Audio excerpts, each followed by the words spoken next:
Pues bueno, pues buenas noches a todos y a todas.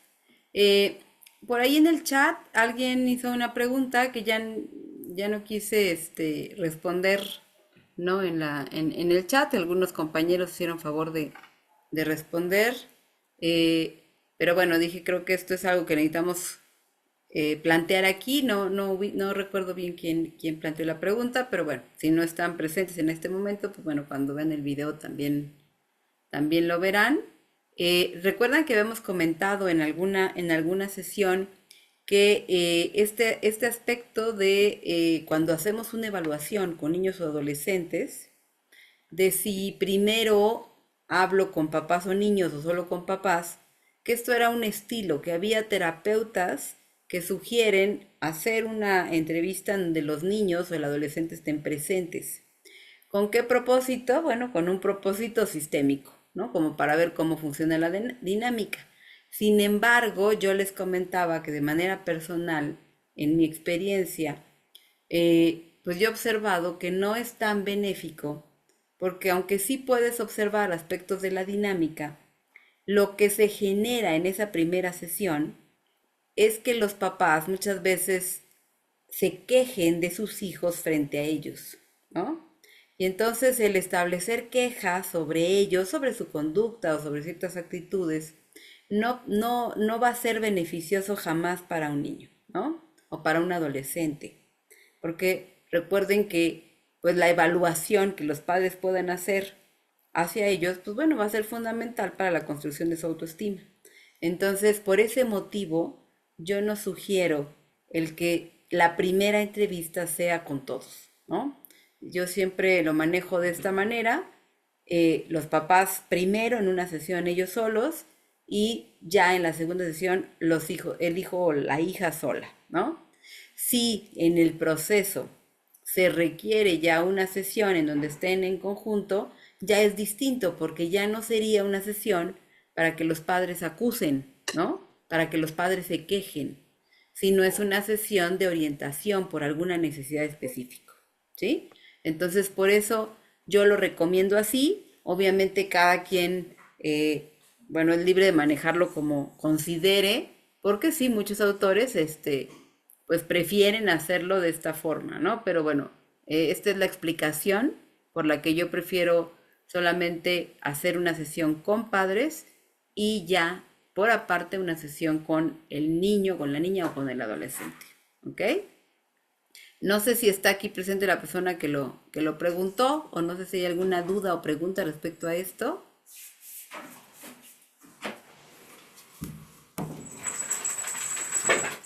¿no? Comentarios, acuerdo, desacuerdo. Leti, adelante. Pues fíjate que yo justo ayer tuve una sesión con una mamá de una adolescente Ujú, y ella llegó, bueno, me contactó y me dijo que necesitaba apoyo con su hija.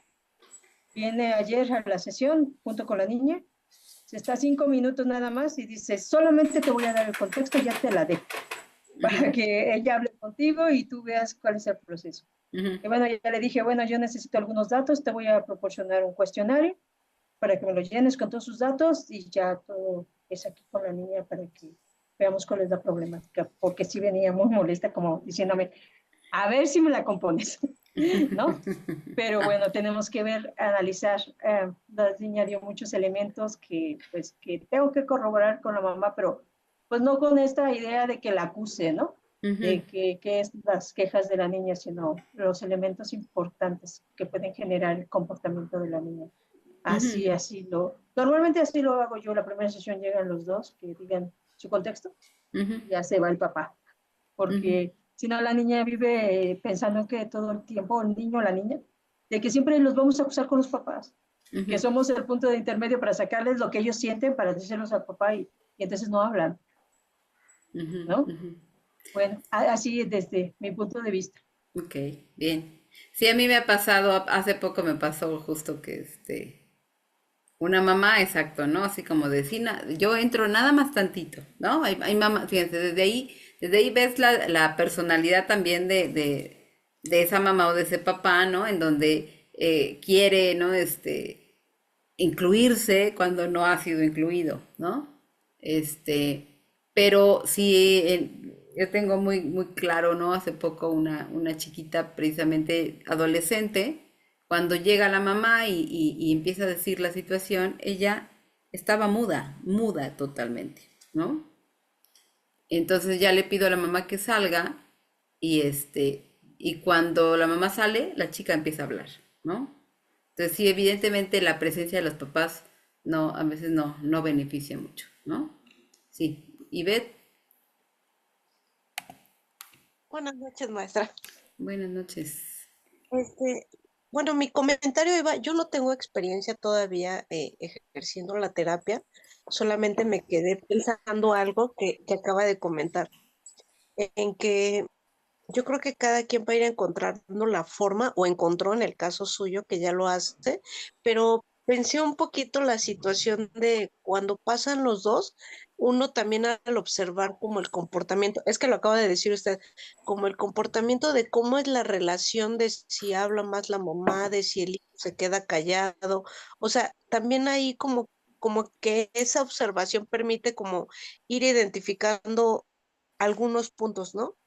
A trabajar. Digo, va a ser en el proceso, pero esa interacción entre ellos, eh, sí pienso que de ahí uno puede rescatar como ir deduciendo un poco algunos puntos. No darlos por hecho, pero sí como unos referentes de el de si la mamá empieza con que es que elijo esto, y digo, quizás yo he estado de ese lado también, ¿no? Eh, Cuando estudié esto me di cuenta también de mis propias equivocaciones como mamá.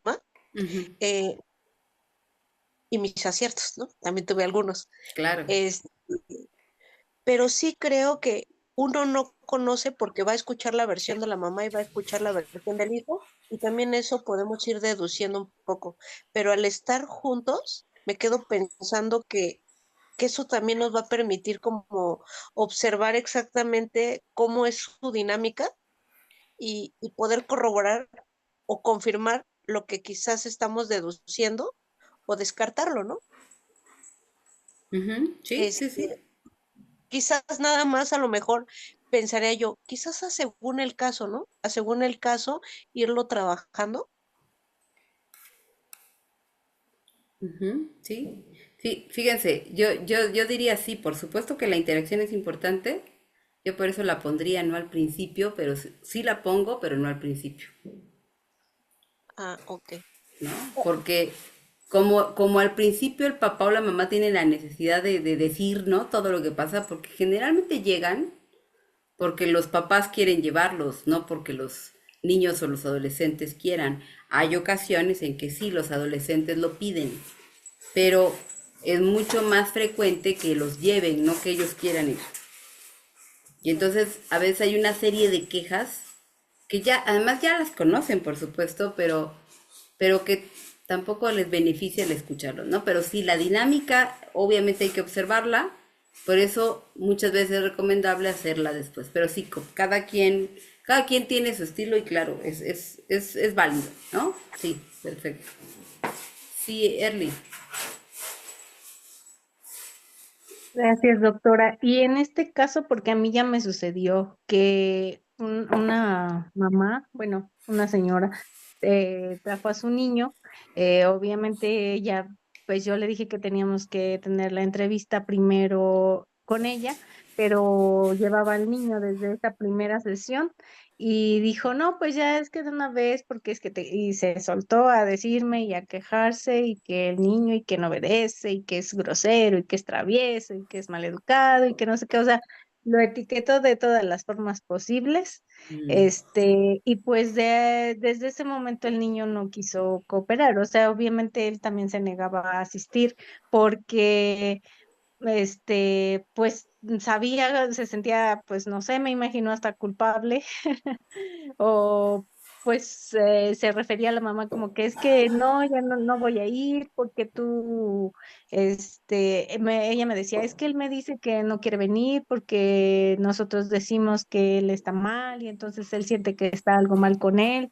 Y entonces el niño pues ya no quería cooperar en Ujú, ese caso, ya no quiere. Entonces, en esa situación, cuando ya la mamá ya lo tiene pues etiquetado desde el inicio y lo trae pues bajo esos conceptos y él lo sabe y lo, pues sí lo relaciona como que es algo que es en él, entonces se niega más todavía a cooperar. ujú, Ahí de qué manera se pudiera trabajar para, pues para que este niño pudiera abrirse un poco, porque él de plano no quiso asistir, y ella pues finalmente cedió ante lo que el niño quiso, que no ujú, venía, porque pues el niño le decía, es que tú no me quieres, por eso me llevas, ujú, es que tú ujú, piensas que yo soy malo, pero yo no quiero ir, y ujú, todas este tipo de cosas. ujú. Entonces,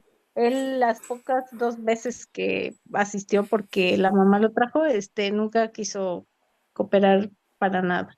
Ujú.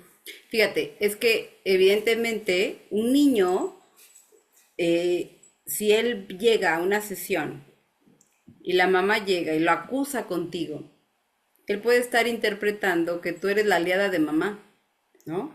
Que tú eres, de repente los niños pequeños, ¿no? No tienen como muy claro a veces qué es la psicóloga, ¿no? Entonces piensan Ujú, que eres como una maestra, ¿no? Que tú los vas a ujú, regañar, ¿no? Entonces sí, sí es muy importante, por eso, justo por eso ese ejemplo que das, a mí no me encanta hacer esto, ¿no? Y cuando se exacto. tiene que dar la situación, le doy a la mamá media hora mucho y le pido que se retire. Y cuando le Ujú, pido que se retire a la mamá o al papá al que haya ido o a los dos, yo me alío con el niño o con el adolescente, sí, ¿no? Porque si no, exacto, ni siquiera va a regresar. Va a decir a ella, no, también me va a regañar, ¿sí? exacto. Y no, y las veces que estuvo, o sea, intenté, como dice usted, pues generar esa confianza, esa alianza y de explicar, ¿no? Aquí, pues ni siquiera es un espacio como para tu escuela, ¿no? Que tienes que, cumplir disciplinas y cosas así, es un lugar seguro y todo, pero no quiso cooperar y pues finalmente la mamá se dio y ya no lo llevó. Ujú. Sí, pero fíjense, aquí también por eso es importante, ¿no? Que ustedes definan bien cómo quieren trabajar. Porque ahí ya te está dando información la mamá para empezar, la mamá llegó a hacer a tu sesión lo que quiso, ¿no? Sí. Pero y después habría que ver si también es resistencia de la mamá, que ya el niño ya no quiere ir, ¿no? Y ya no lo lleva, Ujú, ¿no? Entonces, sí. por eso nosotros tenemos que tener muy claro cómo vamos a trabajar. Ok, si los voy a incluir, aunque lleguen los dos, claro que a veces llegan los dos, yo les digo, espérame tantito aquí te doy una hoja, dibujas, porque voy a hablar con mamá y con papá. No los incluyo aunque lleguen. Ujú, Solamente si son muy pequeños y no se pueden quedar, por ejemplo, en la sala de espera solitos, ¿no?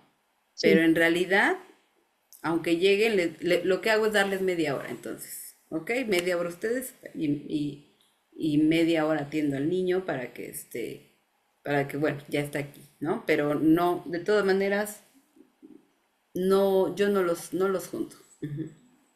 Sí, Sí. y ahora que lo menciona esto de, bueno, sí, como que resistencia por parte de la mamá, siento que también iba por esa parte, porque desde el momento que asistió y que yo, bueno, primero se empezó a quejar del niño, que lo llevaba por tal y tal cosa, prácticamente no me dejaba así como que hablar, y ya que le mencioné que pues era necesario trabajar a la par con ella, para cambiar pues lo que fuera necesario, ¿no? Para este niño, como que ya se empezó a resistir, porque dijo, pero pues es que el que tiene que venir es él, no yo, y entonces pues fue desde ahí como que esa Claro, negativa. claro, porque fíjense, cuando tú le dices a los papás, la primera sesión es con los papás. Ujú, Muchos dicen, no, pero yo, ¿por qué? ujú. Entonces, la Exacto, forma de revelarse a eso es que te llevan al niño. sí, exacto. Pero Y al fin bueno, y al eso cabo ya la que tiene tiempo. dirige eres tú. Tú es la que dirige el Exacto. proceso. Ujú. Sí. Y bueno, eso me quedó de experiencia porque eso ya tiene tiempo. Eso ya tiene un tiempo. Entonces, sí, como usted dice, pues de ahí va uno también aprendiendo cosas, ¿no? Y a manejarse uno mejor. Pero sí es muy importante porque de ahí después el niño ya no coopera. Bueno, ya no Claro. quiso en este caso cooperar y entonces sí es muy complicado.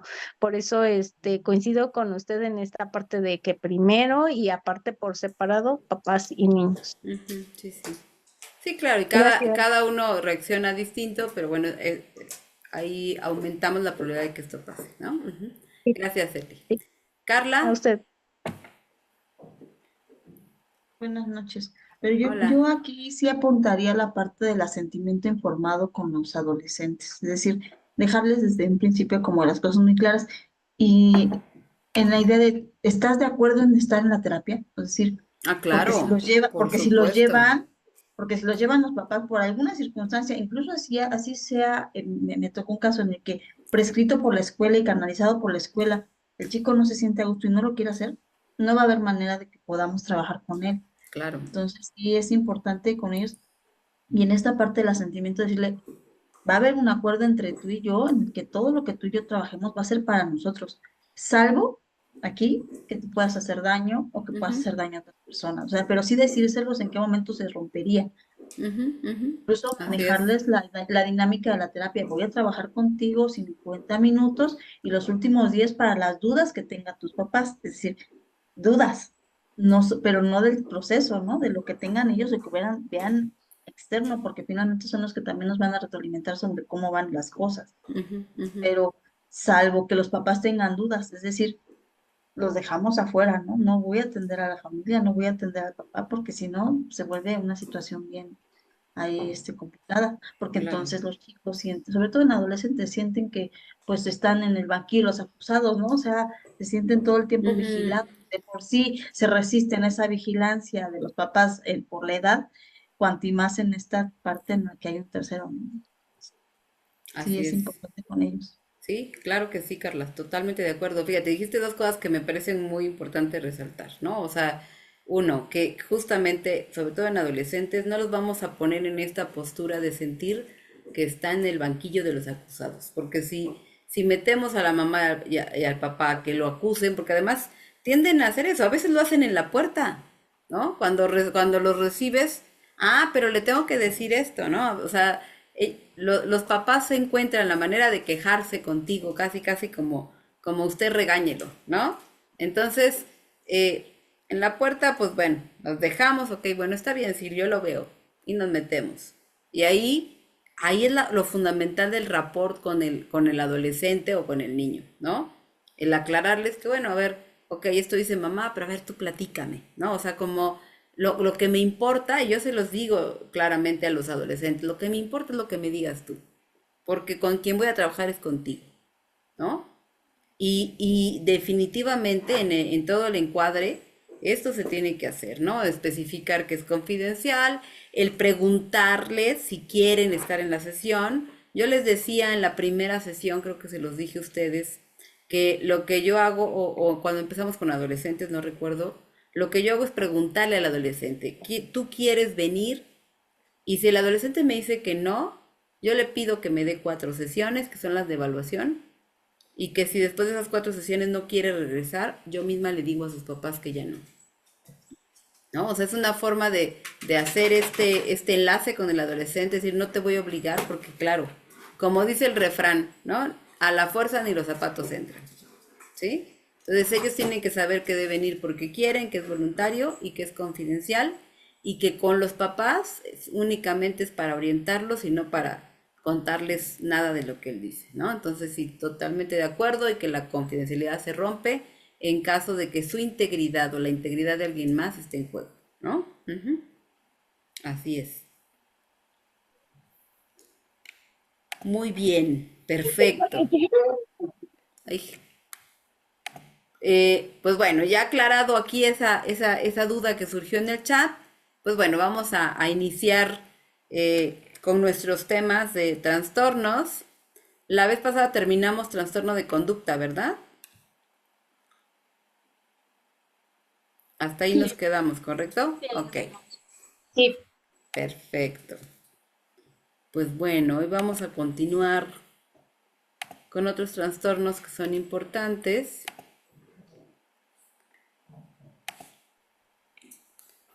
Vamos a hablar hoy de trastornos de alimentación. Fíjense, sabemos que los trastornos de alimentación, de repente pensamos que son exclusivos de la adolescencia, pero la realidad es que no solamente se dan en la adolescencia. En la actualidad tenemos pues ya niñas y niños, porque tampoco ya es exclusivo del género femenino, que empiezan a tener ciertas características o criterios de trastornos de alimentación a edades mucho más tempranas. Estamos hablando de que también ya existen pequeños que tienen algún trastorno de alimentación a los 9 años, por ejemplo, 10 años, ¿no? Y obviamente, bueno, esto es algo que también pues ha sucedido debido a la gran, el bombardeo que hay también en las redes, en los medios de comunicación acerca de la importancia de los cuerpos o de ciertas características físicas, ¿no?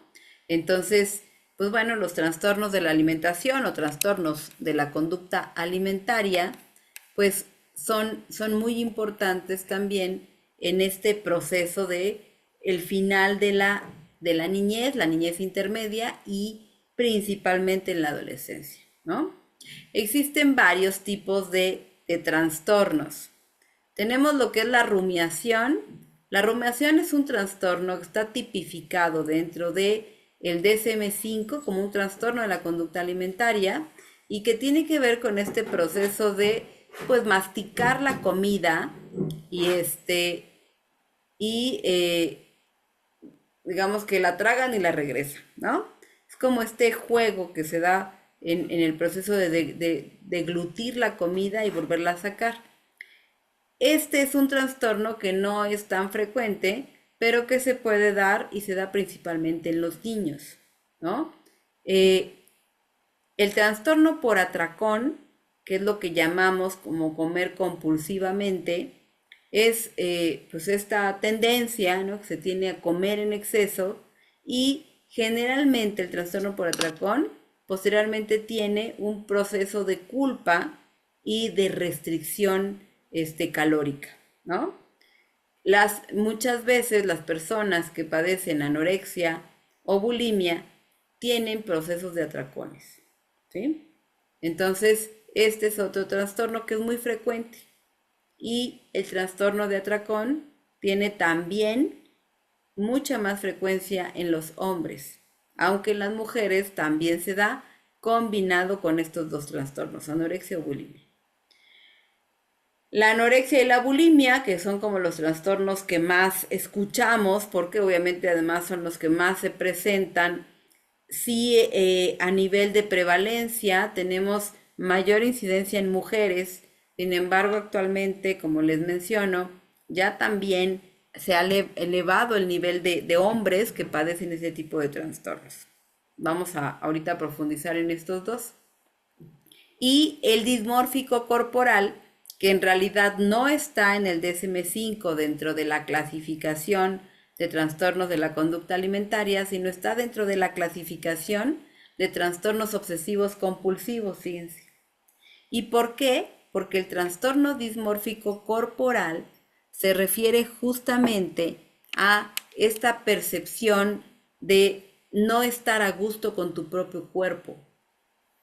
Algo del cuerpo, no solamente el peso, puede ser que no me gusta mi cara, no me gusta mi cabello, no me gusta mi nariz, no me gustan mis piernas, ¿no? Y entonces constantemente estoy buscando algo para mejorar porque mi cuerpo no me gusta. Yo siempre pongo como ejemplo algunos artistas que tienen este trastorno dismórfico corporal, en donde ya se operaron la nariz, ya se quitaron, ya se pusieron, no sé, botox en los labios, ya se cambiaron el color de piel, ya se operaron la mandíbula, ya se hicieron la liposucción, o sea, ya se hicieron un montón de cosas y nada es suficiente. Y el mejor caso de un trastorno dismórfico corporal es Michael Jackson. ¿Se acuerdan Michael Jackson? Si vemos la imagen de Michael Jackson cuando empezó al Michael Jackson que terminó, era otra persona. Y además podemos ver que tampoco, pues no se veía bien. Sin embargo, todo lo que él terminó haciéndose, que nunca era suficiente, que no se sentía bien consigo mismo, terminó pues generando, ¿no?, todo este cambio físico. Entonces, ese es el claro ejemplo de un trastorno dismórfico corporal. La dismorfia corporal es un trastorno que va de la mano con la anorexia y con la bulimia principalmente, ¿sí? Pero como les menciono, va dentro de los obsesivos compulsivos porque son ideas recurrentes, ¿sí?, intrusivas, y que lo hago de manera compulsiva, no puedo parar. Sí, María del Mar, dime. Hola, buenas noches. Oiga, ¿y esto se combina con adicciones, con esta adicción a los quirófanos, Ujú. a estar constantemente haciéndose estas cirugías, pero ya también no es tanto el cambio físico, sino como este proceso de lo que implica el proceso de la operación y los anestésicos? Ujú. Sí, sí, pueden ser ambas cosas, pero fíjate, si te das cuenta, es muy probable que en un inicio haya empezado con el trastorno dismórfico corporal, ¿no? Entonces, de ahí en esta necesidad de mejorar y de que esto no me gusta y de que necesito esta operación, después viene este proceso adictivo hacia esta situación que, bueno, además, pues bueno, también genera ganancias secundarias y obviamente la situación de los fármacos que reciben, ¿no? Entonces pueden ir en comorbilidad, por supuesto, pero generalmente puede ser que haya sido inicial de un dismórfico corporal y de ahí surge el otro, ¿no?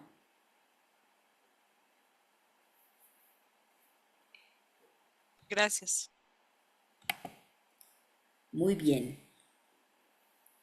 Pues bueno, regresando a los trastornos de la conducta alimentaria, es importante ver que son afecciones graves que se van a relacionar justamente con la conducta de alimentación. Obviamente afectan la salud, las emociones y la capacidad para desempeñarse en las áreas de su vida.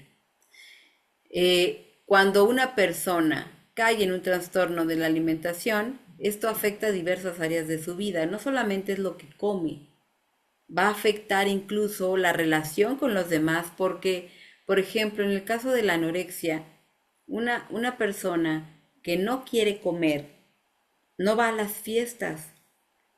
¿Por qué? ¿Qué se hace en las fiestas? Pues comer, ¿no? Y entonces empiezan a evitar también la interacción social o empiezan a evitar el tener las comidas familiares. Porque si nosotros lo pensamos, gran parte de lo que hacemos, sobre todo en esta parte de convivencia, de afecto, va a estar relacionado con la comida. ¿Cómo celebramos el cumpleaños de alguien? ¿Haciendo qué? Pues hacemos una comida, La comida. ujú, Pastel. un pastel, ajá, un desayuno, ¿no? Si se hace una fiesta, pues bueno, es pues no sé, mínimo la botana, ¿no? Pero en realidad, todo el tiempo manejamos esta cuestión de convivencia y de afecto con comida. Ah, como queremos mucho a la compañera de trabajo, le compramos un pastel, ¿no? Ah, mi mamá me consiente y me hace mi comida favorita, ¿sí? Entonces, toda la parte afectiva está íntimamente ligada con la alimentación.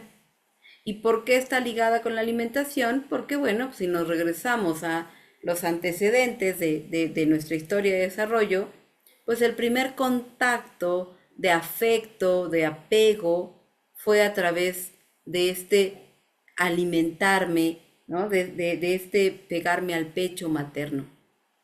Y la madre provee el afecto a través del alimento. Y entonces el bebé es cuidado cuando se le alimenta. Entonces por eso fíjense toda la carga emocional que tiene el alimento. Y bueno, en nuestra cultura, pues más, ¿no? En nuestra cultura, si vamos de visita a alguna casa, te dan algo de comer, ¿no? Es más, si no lo aceptas, hasta la gente se puede ofender, ¿sí? Sí, Carla. También esta idea en la que desde muy pequeñitos, es que si está el niño gordito, Mm, es un niño sano. Esa frase así, ¿no? ujú. Por ejemplo, tengo que reconocer, mis hijos son como muy delgaditos. Los veían, es que está muy flaquita, no come. Y yo, si supieran, tiene una pierna hueca, ¿no? Pero, al final las personas imponen esta parte de la alimentación como un punto de vista de salud o enfermedad. Ujú, Entonces, claro. es bien importante. Y también, por ejemplo, en esta parte de, seguramente en alguna ocasión un médico, es que tiene anorexia nerviosa. Sí, ¿y qué hacemos después con eso, no? Porque mandaban los medicamentos para la gastritis y para quitarle el dolor, pero no Ujú, mandan o no refieren los médicos si están detectando una situación así, ujú, independientemente de que sea o no sea, no la refieren con un especialista para corroborar. ujú, Entonces claro. queda ahí, tiene anorexia nerviosa y vive uno, y lo tengo que decir, me tocó a mí, vive uno toda la vida con esa idea. Entonces sí, yo decía perfectamente, no, es que tengo anorexia nerviosa cuando no tenía yo conciencia de lo que significaba, ¿no? Ok. Entonces es bien, bien complicado, pues, y siempre he comido bien, pero con esta idea de que cuando no te das cuenta lo que estás diciendo, pues, ¿no? Toda la vida los médicos me dijeron que tenía esto, o sea, no lo veía como algo malo, ¿no? O con la Y lo connotación. decían porque eras delgada o por qué? Porque en su momento, por ejemplo, a mí literalmente ya lo veo así. Mi abuelita, cuando yo era muy chiquita, me llevaba a la escuela y antes de irme, incluso ni siquiera el kinder, me daba un biberón. Entonces llegábamos corriendo a la escuela y yo antes de llegar a la escuela vomitaba, pero yo era por el nervio de llegar, Mm, ¿no? Pero no era porque no quisiera alimento. ok. Ajá. Y Fíjate, entonces a fíjate. partir de Ujú, ahí se vuelve esta idea de, pues, y yo asocié ya después el alimentarme muy tempranamente, incluso ya no lo hago, no lo hacía, con esta condición de que no quiero vomitar. Entonces, pero no ujú, era porque yo quisiera, ¿no? Sino porque ujú. tenía el antecedente de que salía corriendo y yo vomitaba, porque era por correr, ¿no? Entonces, Ujú. Fíjate, sí, yo también conozco un caso de esto, ¿no? De donde no era anorexia, sino era una situación de un estrés, ¿no? Tan alto que genera esta gastritis, que genera el vómito, porque la gastritis puede generar ujú, vómito. Una gastritis severa genera vómito, ¿no? Sobre todo en las mañanas. exacto. Entonces, Entonces, fíjate, ajá, te dan un mal diagnóstico. Ujú, exacto, pero nunca en esta idea de decirle a mis papás, vayan con un especialista para corroborarlo, ¿no? Entonces, yo crezco con toda esta idea de que tengo anorexia nerviosa, ¿no? O sea, definitivamente yo lo que no comía o evitaba comer temprano, ¿por qué? Porque tenía aversión a vomitar, ¿no? Pero ujú. Claro, pero fíjate cómo es distinto, ¿no? Por eso, de ahí la importancia de lo que hemos platicado, que no voy a aventar un diagnóstico al aire, sino voy a hacer una evaluación completa para ver cuál es el motivo por el que estás teniendo esta conducta, ¿no? Y fíjate, era ansioso, ¿no? Y entonces no quiero comer porque no quiero vomitar y no porque tenga problemas con mi peso, con mi imagen ujú, corporal. Ujú, sí. Y otra cosa que menciona Carla que me parece muy importante es este aspecto que también en nuestra cultura se da mucho, que es el hablar del cuerpo de los demás. Esto que la abuelita hace de, es que estás muy gordito, ¿no? O es que estás muy flaquito y entonces necesitas comer, estás mal alimentado. Y el hablar acerca de la apariencia física de los demás, que ya hay un movimiento, que supongo que lo han escuchado, que es el body shaming, que habla de no avergonzar justamente, ¿no? No generar vergüenza por el cuerpo.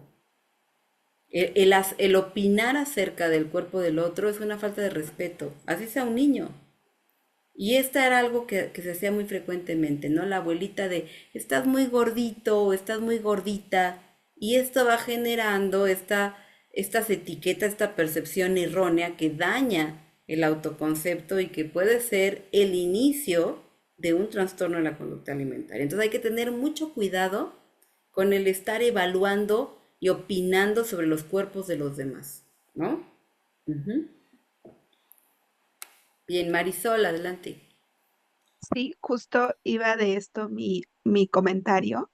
Tengo un niño de 10 años que llega conmigo porque desde siempre lo había llevado con pediatra y con un pediatra y con otro, y el niño súper delgadito y súper delgadito y súper delgadito. Y hasta que llega con una nutrióloga, porque pues ya le dijeron que era un tema ya muy grave de salud y que no sé qué, y la nutrióloga le dice, es que esto es un tema emocional, o sea, esto no tiene que ver con él, sino que es un tema emocional. Entonces, por eso llega conmigo y pues sí, al hacer la historia, nos damos cuenta que hace 4 años que sus papás se divorciaron y fue ahí donde comenzó todo este tema con la carne principalmente, porque el papá le encantaba llevarlo a comer taquitos de suadero, taquitos de Ujú, pastor, taquitos, o sea, todo. Y ujú. entonces hoy el niño no quiere carne, ¿no? Entonces ellos se Mm, empiezan a preocupar en ese sentido.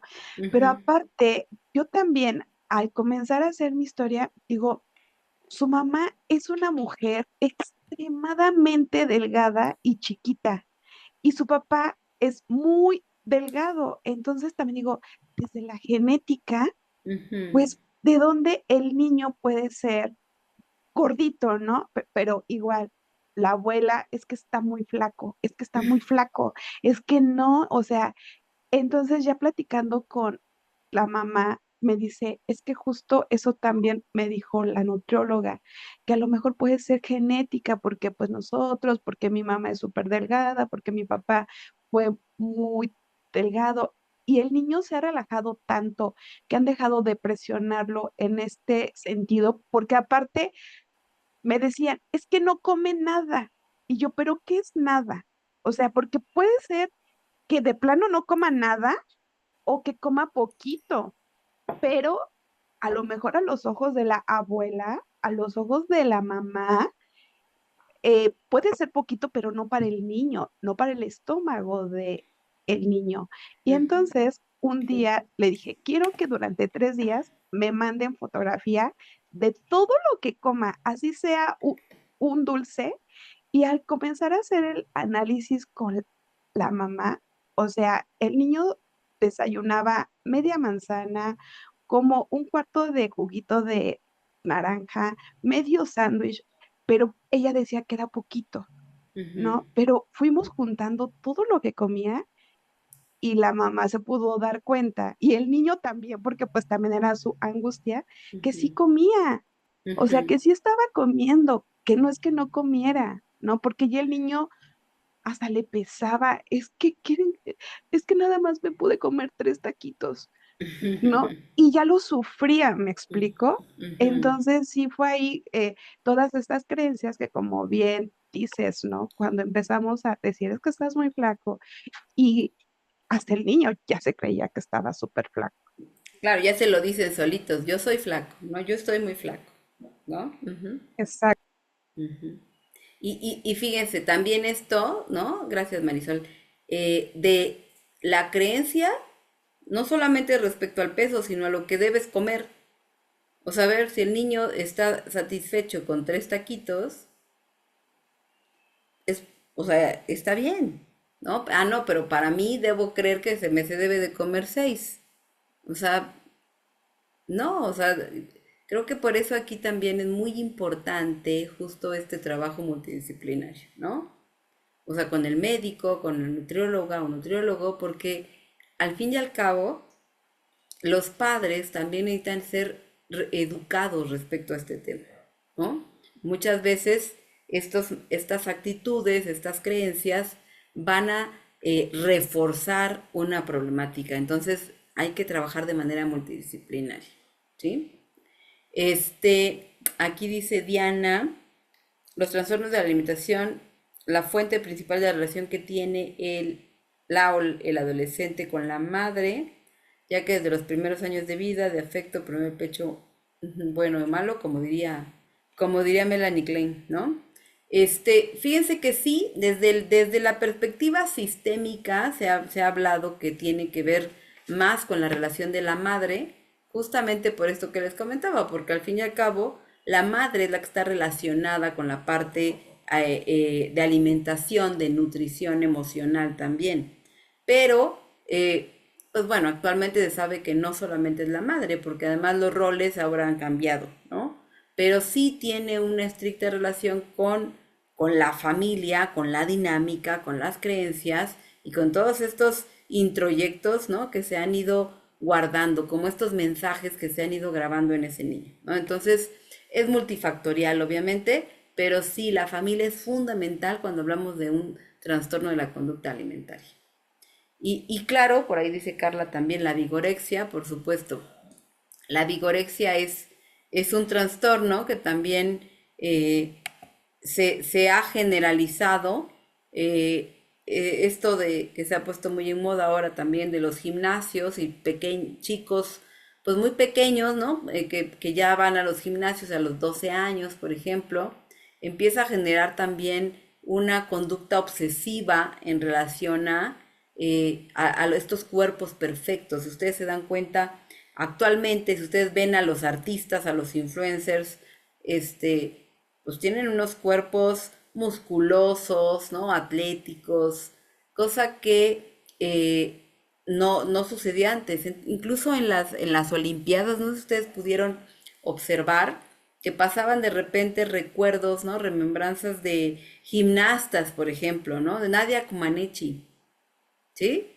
Y el cuerpo de Nadia Comaneci era delgadito, era muy, muy delgada y era una gimnasta espectacular. Pero observen a las gimnastas actualmente. Tienen cuerpos fuertes, ¿no? Los hombres más tienen los músculos súper marcados, a diferencia de los gimnastas de hace años. Y esto pasa en general, ¿no? Esta moda de los cuerpos con ciertas características también está favoreciendo esto, ¿no? Entonces, sí, la vigorexia está siendo muy frecuente y se une, generalmente va en comorbilidad con otro trastorno de la conducta alimentaria, ¿vale? Es más frecuente en hombres, por supuesto, pero también va muy de la mano con la anorexia. Bien, bueno, vamos a continuar. Los trastornos entonces de la alimentación más frecuentes van a ser anorexia, que es anorexia nerviosa, bulimia y el trastorno de alimentario compulsivo, es decir, este trastorno de atracones. Son los tres más frecuentes.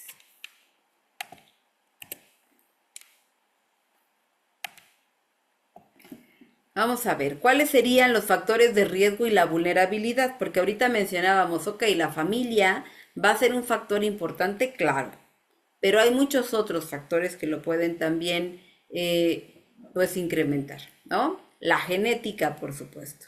Ahorita hablaban de, no, pues los papás todos son delgados, pues, ¿cómo va a ser más gordito el hijo, ¿no? O viceversa. Familias que tienen, pues, complexiones gruesas, o familias que tienen problemas de sobrepeso, que tienen obesidad. Y estoy hablando de las familias completas, ¿no?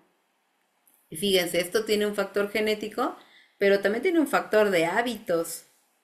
¿Cuántas familias en realidad tienen, ahorita que decíamos de los taquitos, ¿no? Bueno, pues hay que irse a comer, no hay que comer 5 taquitos, sino hay que comer 10, ¿no?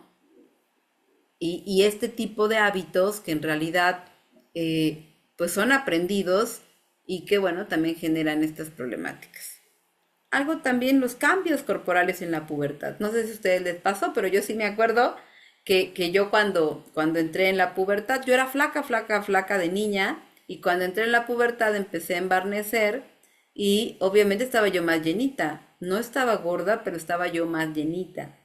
Y fíjense, yo no me sentía tan a gusto y mi mamá eh, se le ocurrió, ¿no? Empezarme a decir gordis, imagínense. Yo siempre les platico a mis hijas, yo no sé cómo no desarrollé un trastorno de la conducta alimentaria porque cómo me molestaba mi mamá diciéndome gordis en la adolescencia. Y cuando yo veo mis fotos digo, pues nunca fui gorda, ¿no? Pero sí empezó a generar en mí cierta obsesión. Me ponía yo a contar calorías, no se crean. Nunca tuve un trastorno alimenticio porque creo que he sido muy tragona, así que y no me gusta vomitar, así que creo que no lo hubiera hecho. Pero pero sí empezó a crear cierta fijación, ¿no? En el tema. Pero fíjense como una actitud, ¿no? De una mamá, ¿no? Como un mensaje, como estos cambios que ya tiene este adolescente o esta adolescenta, ¿no?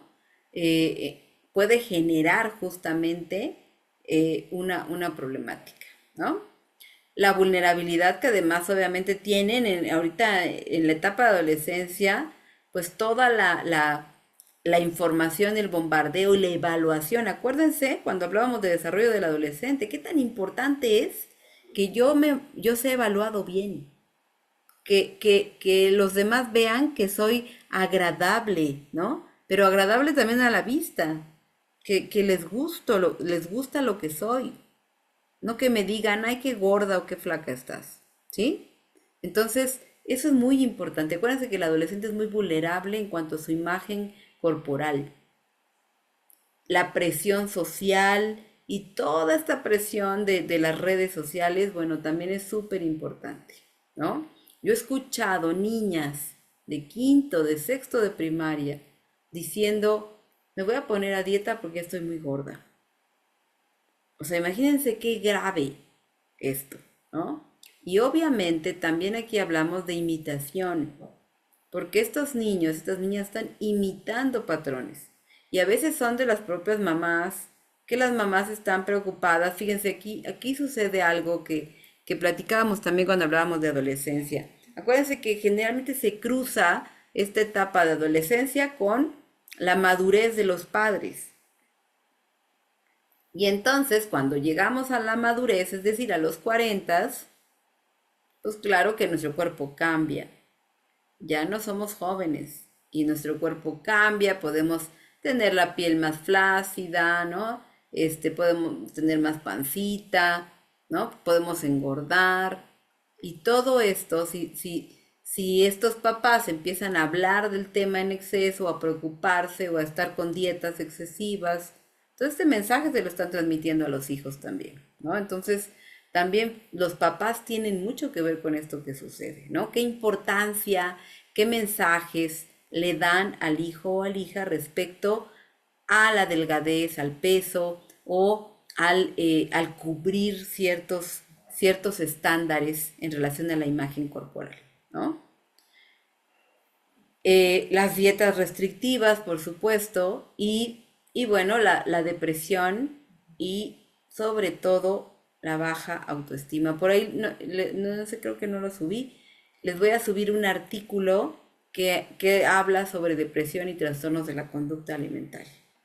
Fíjense, es muy importante pues entender que si en la adolescencia estoy reafirmando mi autoestima, mi autoconcepto, imagínense las críticas en relación a mi cuerpo, lo que pueden hacer, ¿no?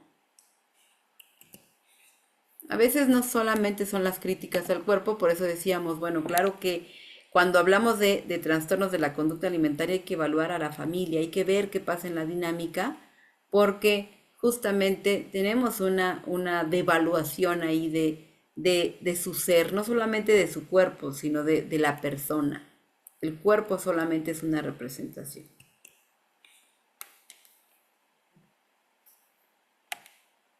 En diferentes culturas, los trastornos del comportamiento alimentario se pueden ver como una serie de condiciones que no están relacionadas con conductas compensatorias o con el peso, pero con la forma del cuerpo o parte de lo mismo.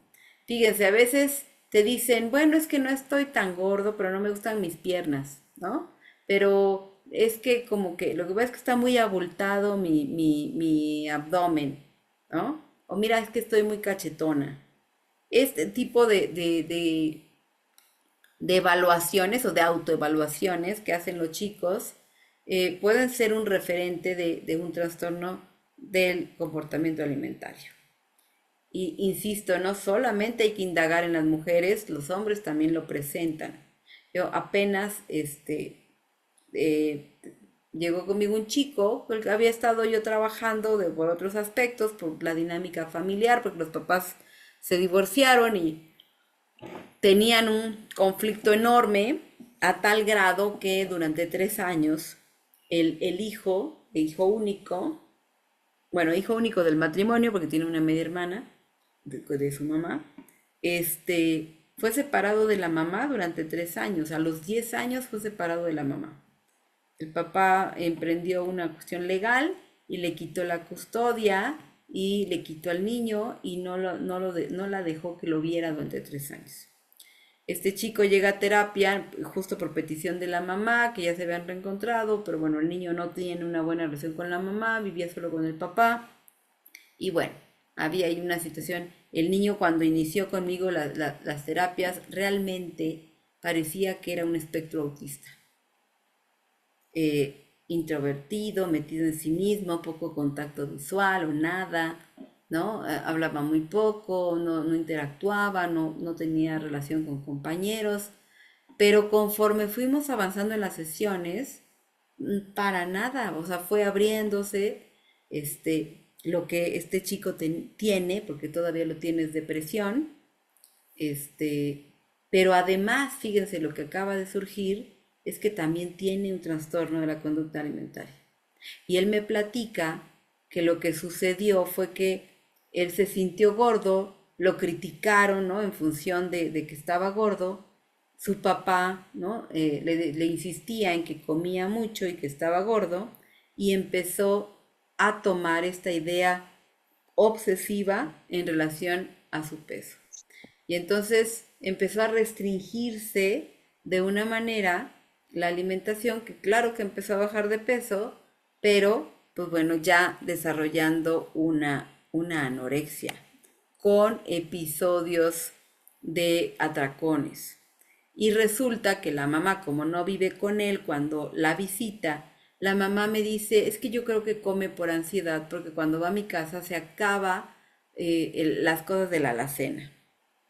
Pero resulta que no es que coma por ansiedad, sino que son atracones que el niño tiene, porque él me dice, es que como me restrinjo tanto y mi papá no compra ese tipo de comida, o sea, comida como más chatarra, cuando lo veo en casa de mi mamá, no lo puedo soportar y por eso me lo acabo.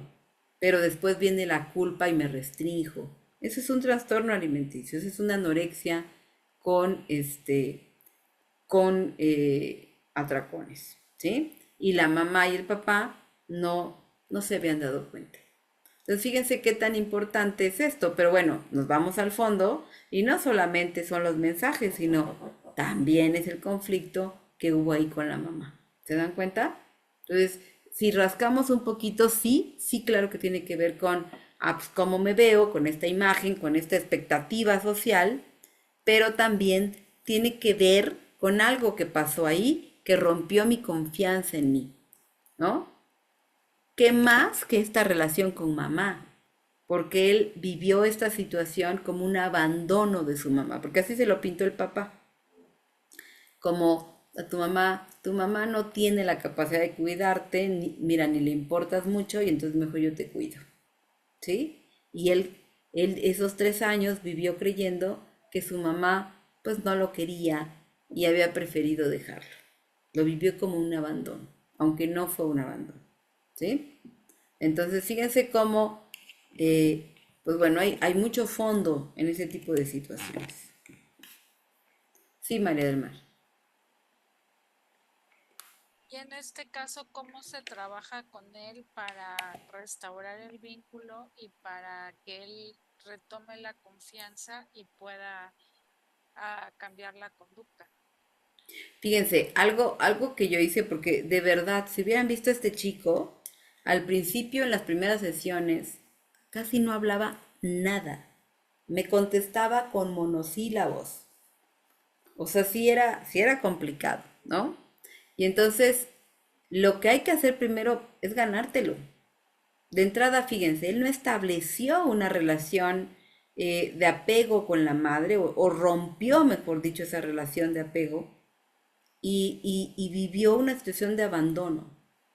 Y el papá estaba, pero no estaba, porque trabaja todo el día en línea, pero trabaja todo el día. Entonces es un niño abandonado. Entonces no establece relaciones. Cuando empieza a establecer una relación conmigo, las cosas empiezan a cambiar. O sea, él se da cuenta que puede apoyarse de mí. Y entonces ahí es cuando él sale de esa introspección y empieza a tener contacto pues, con los demás. Primero conmigo y después con los demás. Actualmente tiene amigos en la escuela, antes no tenía. Entonces, yo te diría, reforzando el vínculo primero con él. El primer paso es que vea que no estás solo y que tú sí estás presente. Y tú ya representas una figura. Y fíjense, no por casualidad, en este caso, pues bueno, soy una figura femenina, que era lo que él necesitaba. Y bueno, pues bueno, ya hablando, ¿no? En relación a esta parte de la mamá, ¿no? Pues yo iba también resignificando esta percepción de, bueno, ok, claro, mamá también cometió errores, pero estoy segura de que mamá sí te quiere, ¿no? Y entonces tenemos que trabajar también con los padres. Ahí esto tiene que ver con lo que mencionábamos al inicio. No puedo sacar a los padres de esta dinámica. Y entonces yo he tenido sesiones con los padres para poderles orientar sobre lo que él necesita, sobre lo que ellos necesitan ser distinto. Porque la madre, él la rechazaba y ella decía ok, y entonces se alejaba. Y entonces él decía, ya ves, cómo no le importó, pero este era un juego, él quería que mamá le demostrara que sí era importante. Y entonces, hasta que la mamá entendió que tenía que seguir ahí, pero con paciencia, no con enojo, porque mamá se enojaba, se desesperaba de que él la rechazaba. Entonces, ella necesitaba tener la paciencia para decir, aquí estoy, cuando tú quieras, pero aquí estoy, y no me voy a ir, aquí estoy, ¿no? Entonces, ahora, en la última sesión que tuvimos de esta semana, me decía, ya me siento cómodo cuando voy con mi mamá. Y eso es un paso enorme porque no quería nada con la mamá. Entonces yo te diría, hay que reforzar primero las relaciones, los vínculos. Y eso, obviamente también hay que reforzar su seguridad y su autoconcepto. ¿Sí? O sea, porque él se siente poca cosa. Entonces hay que trabajar muchísimo estas características, el que él reconozca lo bueno que tiene, sus cualidades, y que pueda reconocer que, ok, aunque papá y mamá han cometido errores, no lo han hecho porque no me quieran, lo han hecho porque no saben. Y yo lo que hago mucho es trabajar con la historia que ellos conocen de sus padres. ¿Cómo eran tus abuelos? Ok, no, mi abuelo era, no, peor, ¿no? Ok, fíjate, tus papás, ¿no? Aprendieron eso y están tratando de hacerlo mejor, pero no saben cómo. Y entonces ellos empiezan a reflexionar porque un adolescente ya tiene esa capacidad y se da cuenta de que sí, no lo hacen por maldad, lo hacen por ignorancia. Y eso es distinto, ¿no? Le resignificamos esta idea. Dice Diana, qué importante, doctora, es cómo terapeuta pudo mostrar ese mundo más allá. Ah, ok, sí, claro, gracias. Sí, y es que fíjense aquí, esto es muy importante, recuperar la relación, pero primero, la relación es contigo. Decía, alguna vez escuché a Jackie Andrés Martínez, que es de la psicoterapia existencial, que decía una vez, es que una persona, y en este momento diría un niño o un adolescente, va a terapia no a que le resuelvas un problema. Va a terapia a encontrar una relación, a establecer un vínculo. Si tú no estableces un vínculo, no vas a lograr nada. Puedes utilizar las técnicas más sofisticadas que puedas encontrar. No van a servir para nada si tú no estableces un vínculo. Lo principal en un proceso terapéutico de cualquier edad es el vínculo que puedes establecer. ¿Vale? Entonces creo que ese es el primer paso.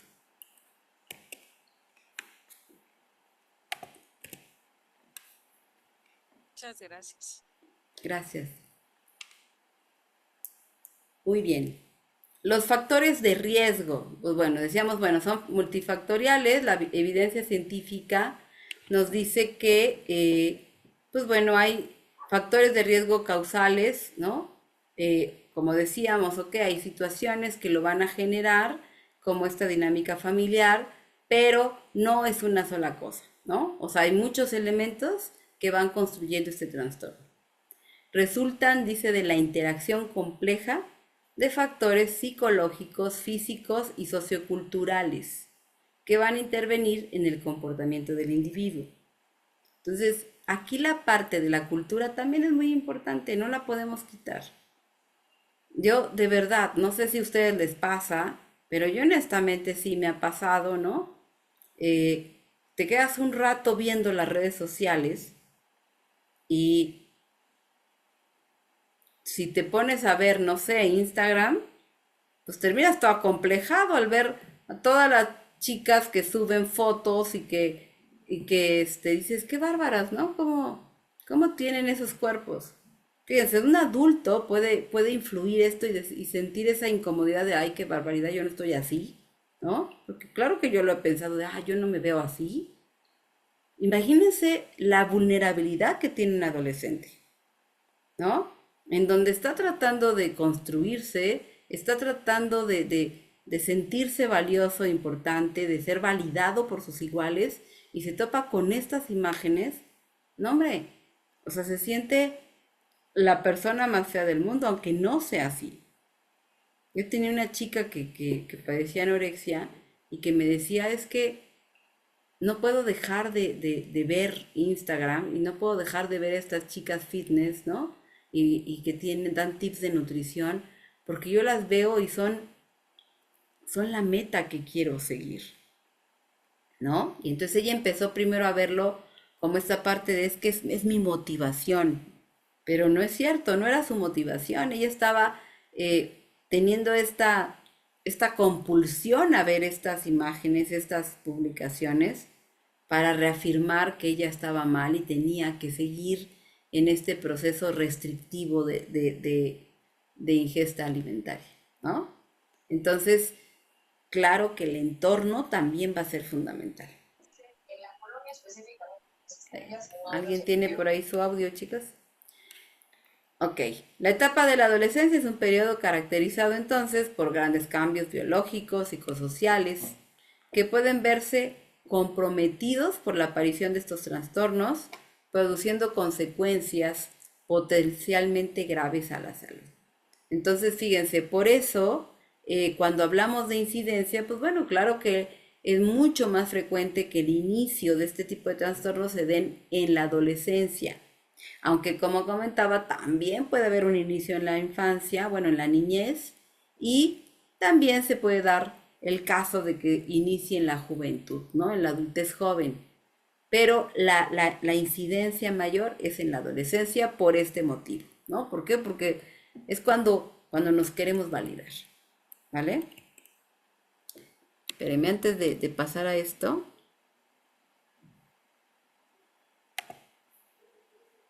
quiero compartir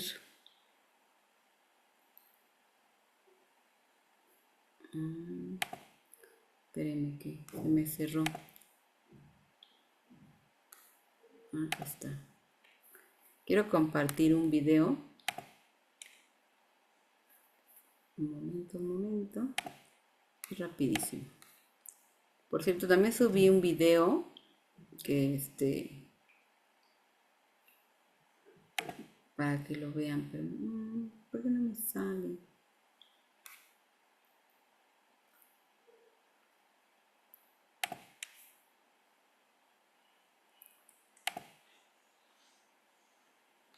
Acá está.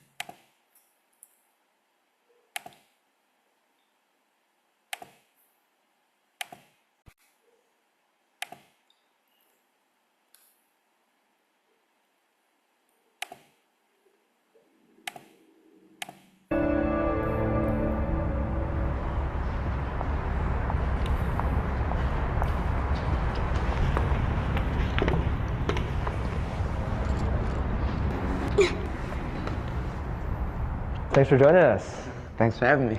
All right, let's do this. Scene zero, take one. Mark? So we've got one question that we want to ask you today. Okay, well, what's that question? The question is, if you could change one thing about your body, what would it be? Only one. I would change my forehead. I have a really big forehead. I'd like to be taller. The puffiness of my face. My ears. I have big ears. Stretch marks after having a baby. A lot of times, like, kids would make fun of me, like, hey man, you got big ears, you got Dumbo over there, you know? Definitely my skin, because I've dealt with acne and eczema issues ever since I was a little kid. 我小时候，因为大家比较喜欢大眼睛的那种美女，所以我就也希望自己眼睛能大一些。 Growing up, like a lot of people call me like five head, or like your forehead's so big. They've always like would say something to me about it. Yo diría porque muchos todos caminan derecho y como que mi pie está un poco chueco. When I was younger, I felt like I wasn't quite adequate enough.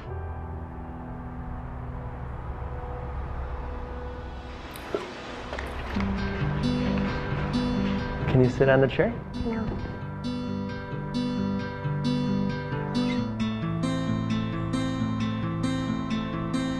All right, I'm going to ask you one question. What's the question? If you could change one thing about your body, what would you change?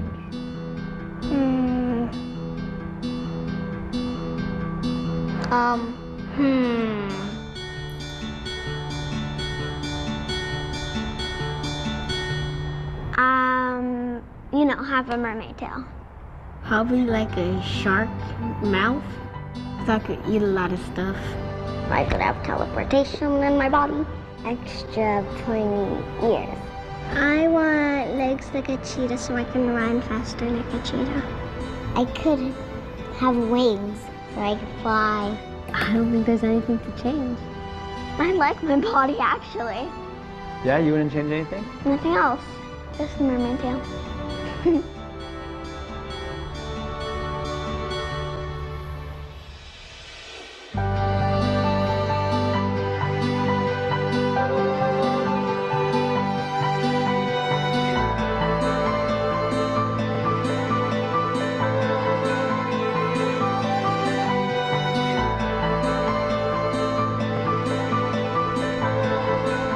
A lot of people obsess about getting older and about the wrinkles.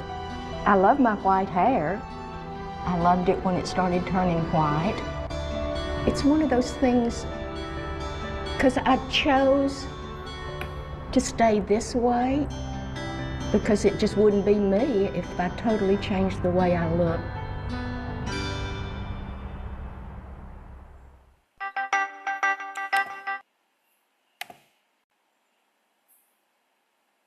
Ok. Bueno, pues, ¿qué les pareció?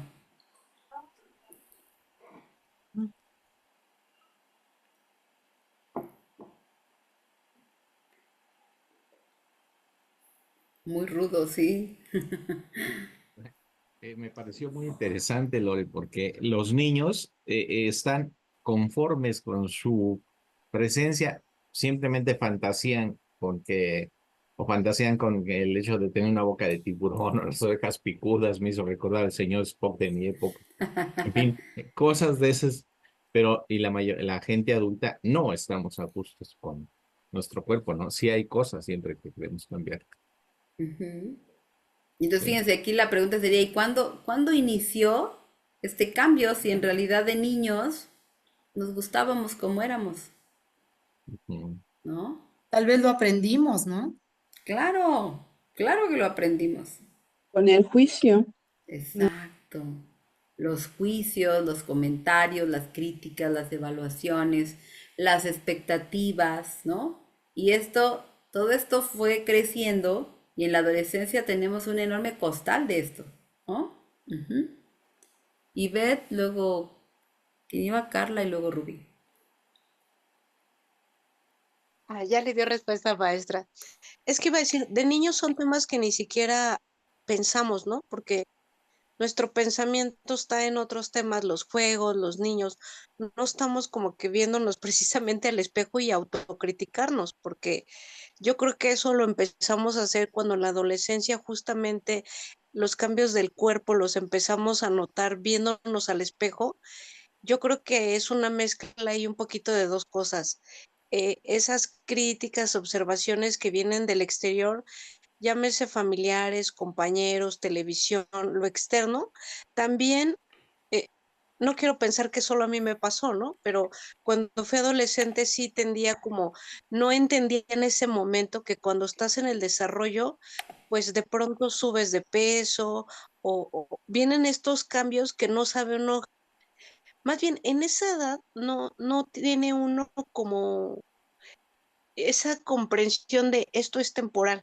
Esto me está afectando inmediatamente y me estoy acomplejando, porque, bueno, cuando crucé la adolescencia yo subí de peso. Entonces sí traía como que este complejo y luego si yo ya lo traía por mí misma y alguien me hacía, tenía un tío que me agarraba los cachetes, ay, estás bien cachetoncita, ¿no?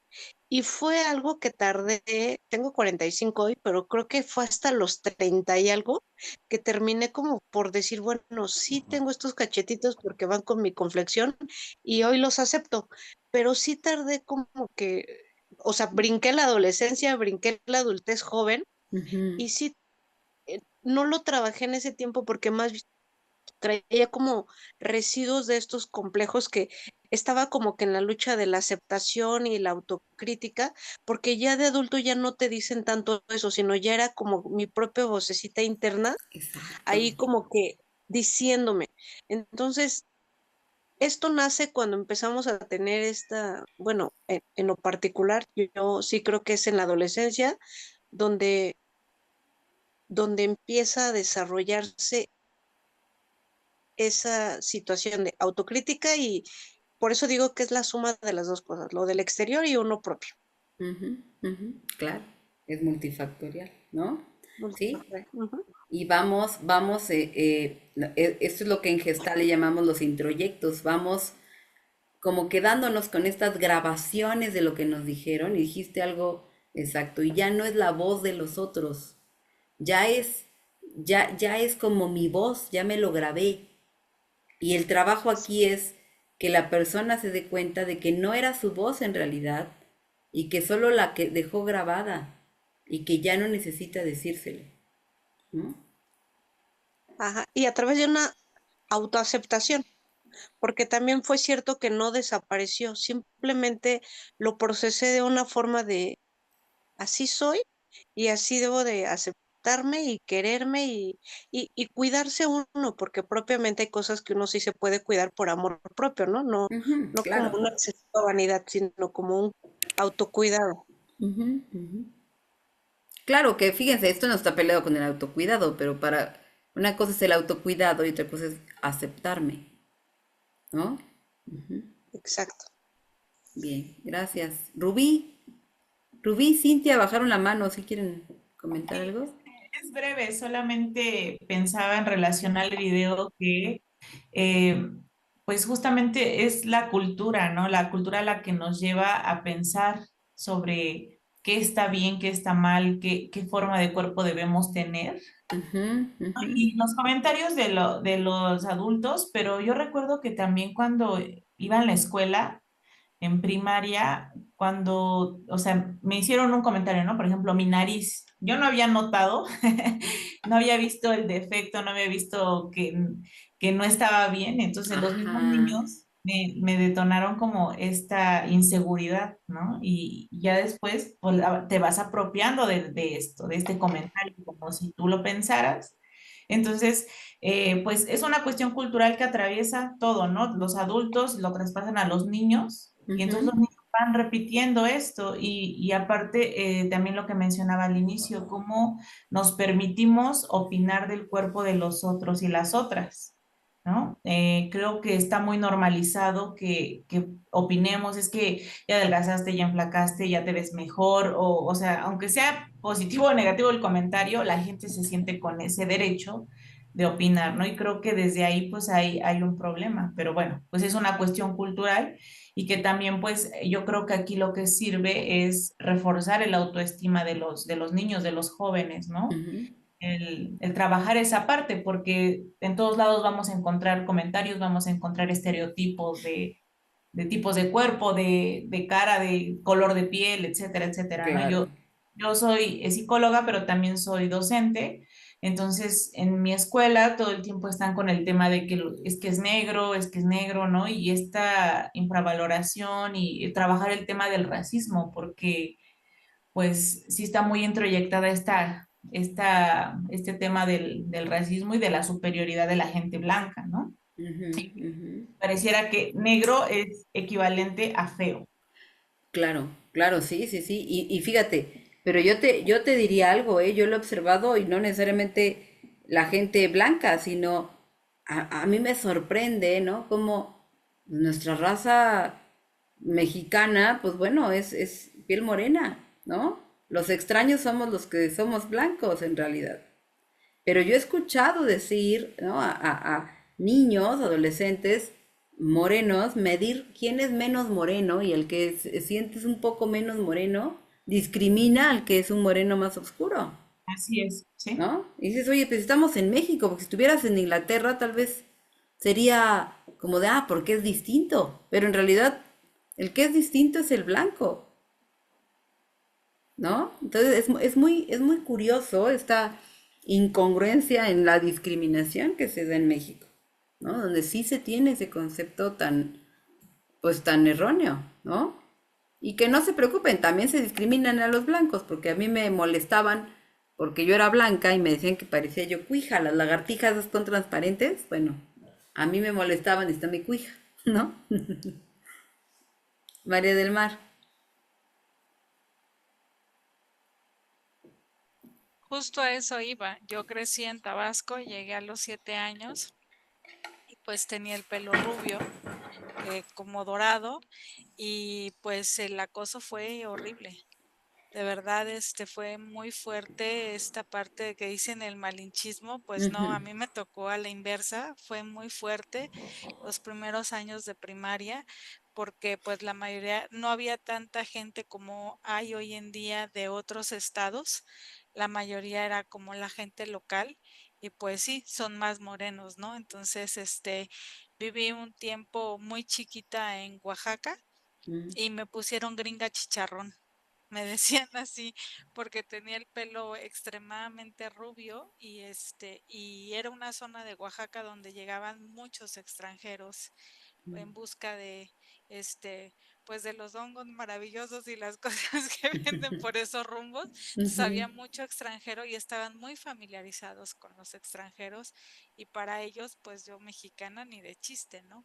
Entonces, sí es como un poco complejo y ahorita en esto que hemos estado hablando de los cuerpos, yo creo que ahora los niños, de alguna manera, en algunas familias es algo que sí se cuida, no en todas, por supuesto, que no se hable de los cuerpos de los niños, pero yo tengo un tema en particular. Mi hijo es llenito y mi hija es muy, muy delgadita. La familia de mi esposo son muy Mm, delgados y yo siempre les he dicho, no les hagan comentarios de su cuerpo porque ellos son niños y están creciendo. Y ujú, su cuerpo va a seguir cambiando, entonces por favor no hagan comentarios de su claro. cuerpo. Pero ha sido una batalla que respeten eso. Ujú, Y como dicen, definitivamente el problema como en muchas otras cosas, los adultos. Ujú. Porque yo sí cuido aquí, que no es que ya está gordo, no, no está gordo, él está en un proceso de crecimiento y no se metan con su cuerpo.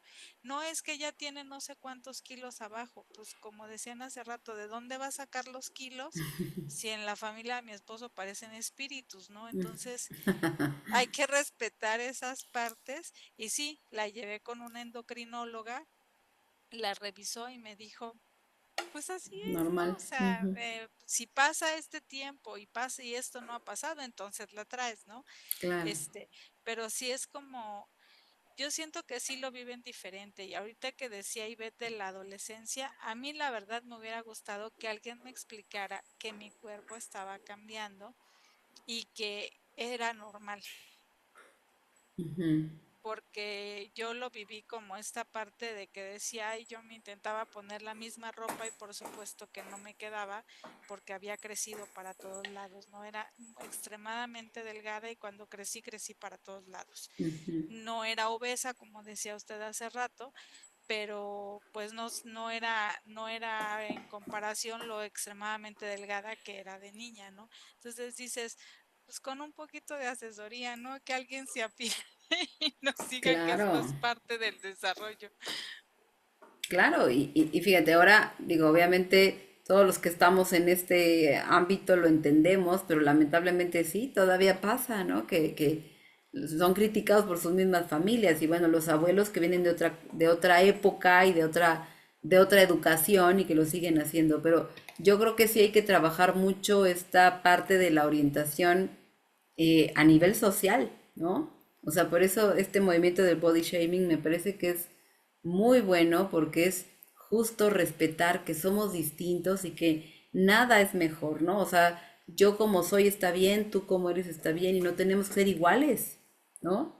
No tenemos por qué competir en el físico, no tengo por qué parecerme a ti ni tú a mí, ¿no?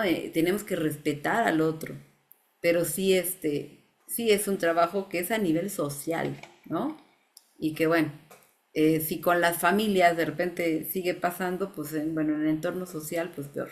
Y los niños, sí, así como también son muy lindos, pues también de repente, ¿no? Como dicen, bueno, hacen comentarios, pues que lastiman y que bueno, que eso obviamente también lo aprendieron de algún lado, seguramente de casa, ¿no? Entonces sí, cuidar esta parte de la autoestima es muy importante. Pero ahí dice Nelson, de acuerdo a la edad de la persona, todos coinciden en cambiar algo. Es maravilloso aceptarse y conocerse y trabajar para encontrar un equilibrio, claro, sí. Marisol, ¿alguna actividad justo para trabajar con adolescentes la autoestima? Pues yo con ellos siempre trabajo mucho el que puedan empezar a ubicar sus cualidades, ¿no? Sus puntos fuertes, porque de repente no vemos ni lo bueno, ¿no? De repente estamos acostumbrados a escuchar solo la crítica, pero nadie nos habla de lo bueno. Entonces empezar a reconocer eso. A veces hay chicos que no lo pueden ubicar, yo les dejo de tarea el ve y pregúntale a tus amigos y a tu mamá o a tu papá y que te digan las cosas buenas, pero diles que solo las buenas, que está prohibido hablar de las malas, ¿no?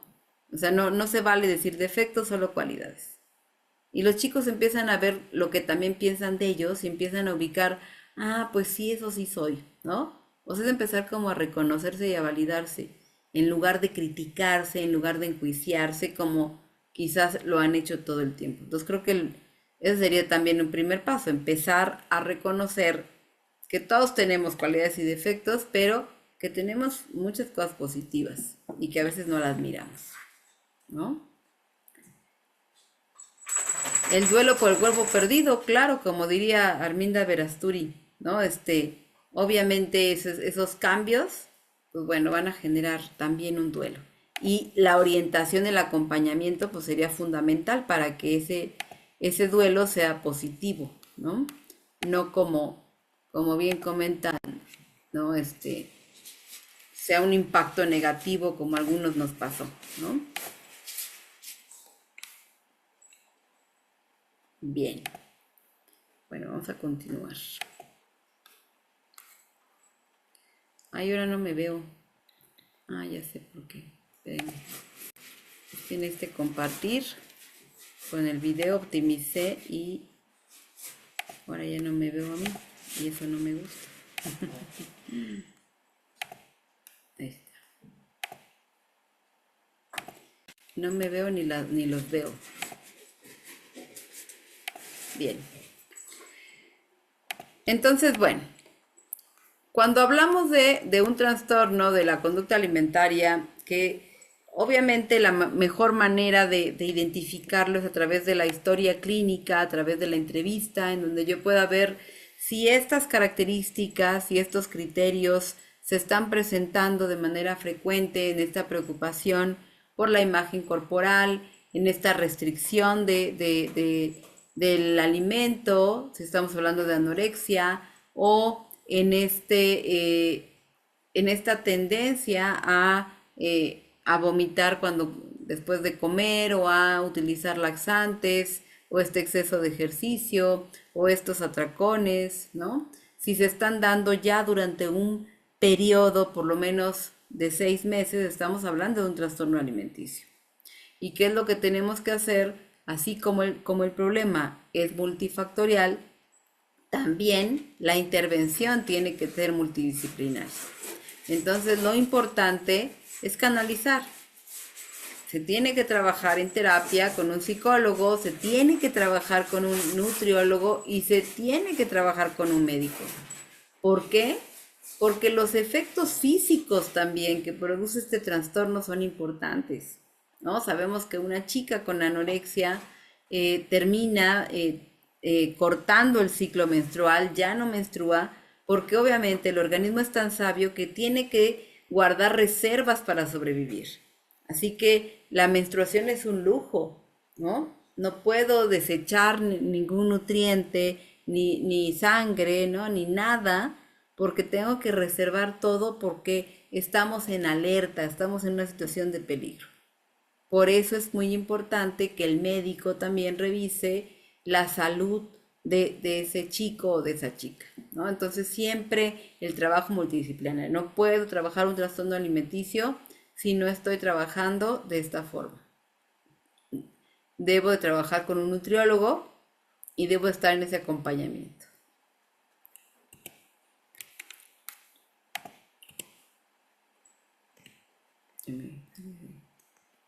Ok. ¿Dudas, preguntas, comentarios respecto a este trastorno?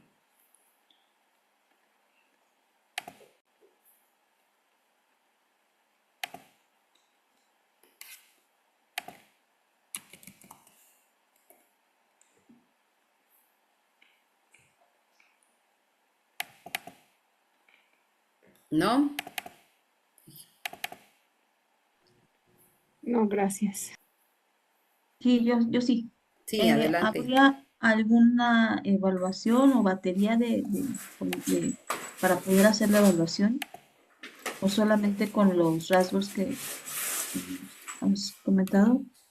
Sí, sí hay algunas pruebas, incluso en el artículo que les voy a subir, viene mencionada esta escala que es específicamente para trabajar trastornos de alimentación, que se llama cuestionario IT 26. Son 26 ítems y justamente lo que evalúa son los trastornos alimenticios. Nada más que, bueno, no lo tengo y está validado para población latina, pero no específicamente para México. Hay algunos cuestionarios también que podemos encontrar que son justamente para checar también imagen corporal, ¿no? Todo esto pueden ser elementos que me van a dar información. Las pruebas proyectivas también me dan información, por supuesto. Pero también me parece fundamental la entrevista clínica, ¿no? Que podamos ubicar cuáles son las características y los criterios que tiene o que está presentando esta persona, ¿no? Voy a abrir el DSM-5 para que podamos ver los criterios justos de de estos trastornos para que lo podamos ver. Espérenme, estoy abriendo.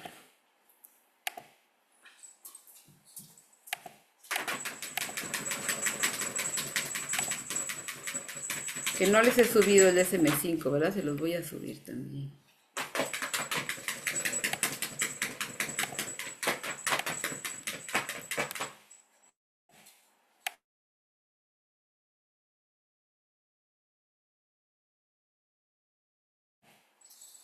A ver, así comparto.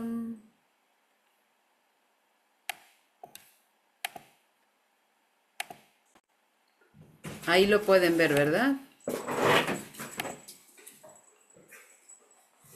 Sí. Ok.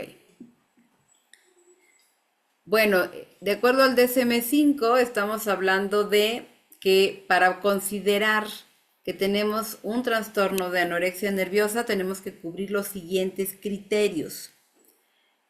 Primero, restricción de la ingesta energética en relación con las necesidades, es decir, que la persona esté consumiendo de manera significativa mucho menos de lo que requiere, pues de acuerdo a la edad y de acuerdo al peso, ¿no?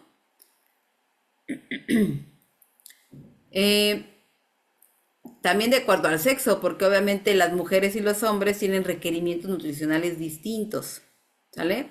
El peso es significativamente bajo y se define como un peso que es inferior al mínimo normal. Obviamente nosotros no pesamos a las personas, ¿no? A los chicos, pero es evidente que, pues, no es un flaco normal, ¿no? Estamos viendo que está muy delgado. Las personas ya con anorexia, perdón, con un proceso de anorexia ya tienen, pues, un nivel de delgadez significativo, ¿no? Entonces, este sería un criterio importante. Miedo intenso a ganar peso o engordar.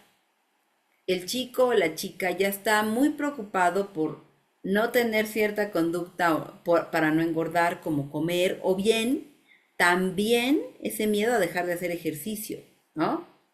O porque ya se comió, ya fue a una fiesta y se comió el pastel, esta culpa. ¿Por qué? Porque hay un miedo significativo a subir de peso, aunque tengan un peso significativamente bajo. Y 3, alteración en la forma en que uno mismo se percibe por su propio peso o constitución. Es decir, una persona que tiene un trastorno de la conducta alimentaria generalmente ya tiene una visión sesgada de sí mismo. Hay una falla en la percepción de su imagen corporal. Por eso la dismorfia corporal está relacionada con la anorexia, porque la persona, aunque esté en los huesos, se mira al espejo y se ve con sobrepeso, ¿sí? No puede ver ya la realidad, ya hay una distorsión de la realidad. Entonces, estos 3 criterios son fundamentales para poder establecer ese diagnóstico. También es importante clasificar, cuando hablamos de anorexia, si el tipo de anorexia es restrictivo o tiene atracones o purgas.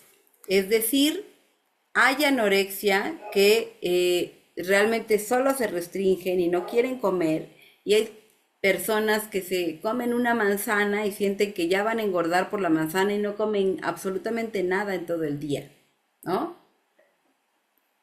Pero también hay anorexia que está relacionada, que se llama de tipo bulímico, que tiene o atracones o tiene purgas. Es decir, la persona se restringe, pero tiene procesos o momentos en los que sí come, pero entonces o vomita o se purga porque hay culpa por haber comido. Y como este caso de este chico que les decía, ¿no? Cuando llegaba con su mamá, se ponía a comer todo lo que encontraba en la alacena de manera compulsiva, pero después había culpa, ¿vale? Estos son los criterios de anorexia. Vamos a ver los criterios de bulimia. La bulimia está relacionada también con estos atracones. Generalmente la persona tiene un episodio de atracón que se caracteriza por dos hechos importantes. La ingestión en un periodo determinado de tiempo, en donde la persona pues empieza a comer, incluso a comer más de lo que las demás personas comerían, y tiene esta sensación de falta de control de este episodio. Es decir, si no se va a comer con su familia a un restaurante y come un montón, pero después se siente mal por la cantidad de comida que ingirió.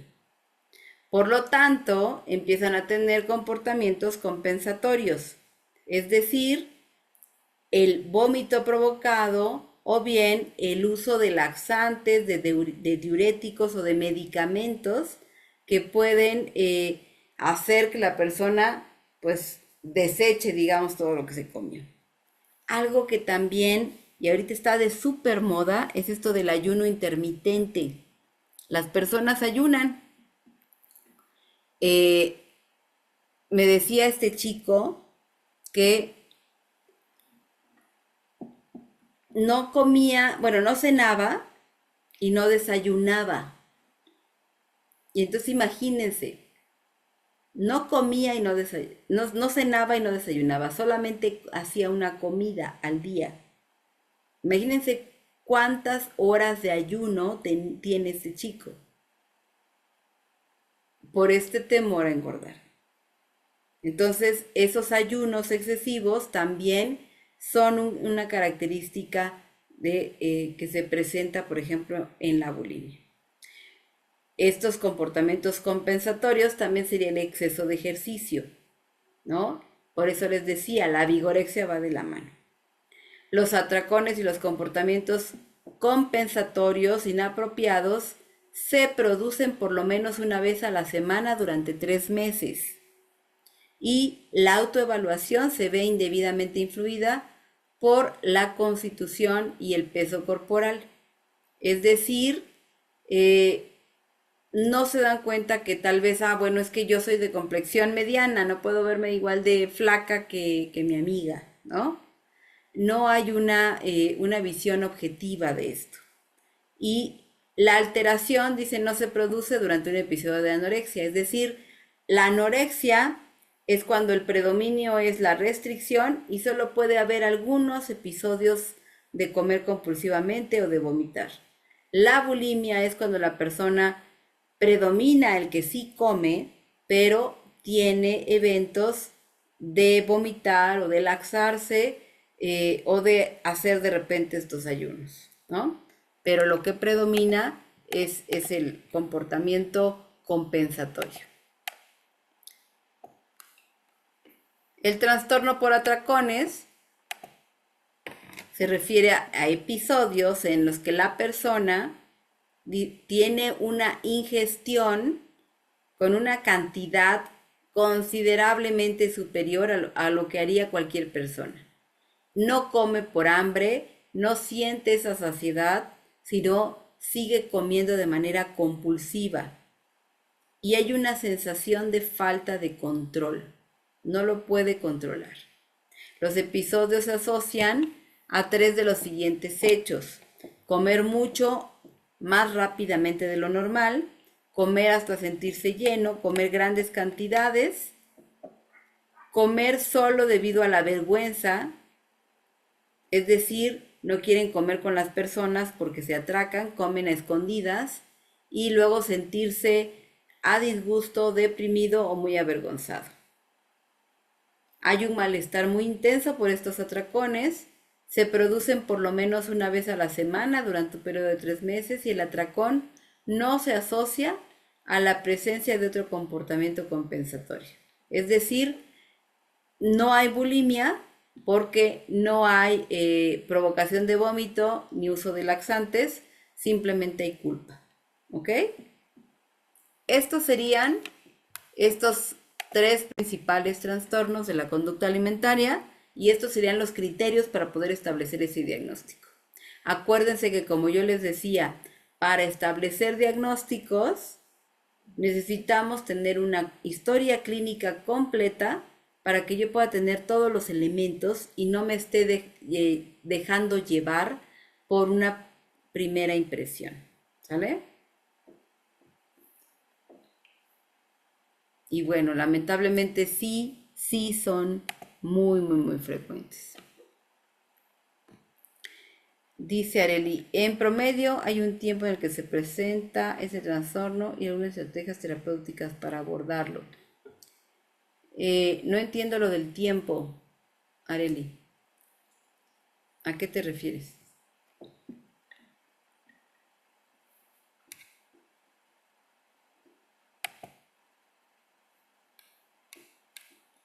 Areli. Ah, no tienes micro. ¿A qué te refieres? ¿En tiempo de qué?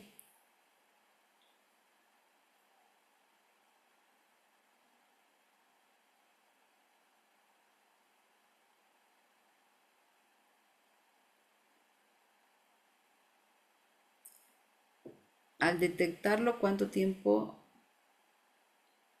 lo presenta el paciente? Ah, o sea, ¿cuánto tiempo podemos vivir con ese trastorno?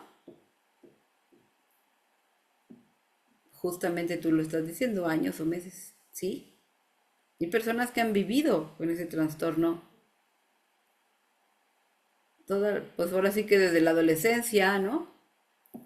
¿Por qué? Porque no ha sido abordado, porque no ha sido atendido. Lamentablemente, en la anorexia no se puede vivir mucho tiempo, porque la anorexia genera pues un grado de desnutrición severo que la persona termina enferma y hospitalizada, ¿no?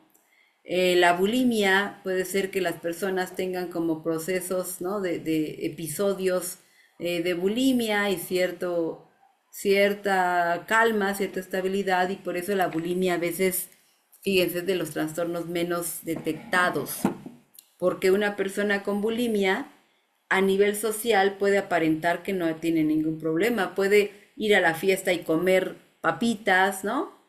Y puede comerse el pastel. Nadie se da cuenta, no está restringiéndose, pero lo que no saben es que va al baño y lo vomita, ¿sí? Entonces, la realidad es que sí pueden estar mucho tiempo con el trastorno.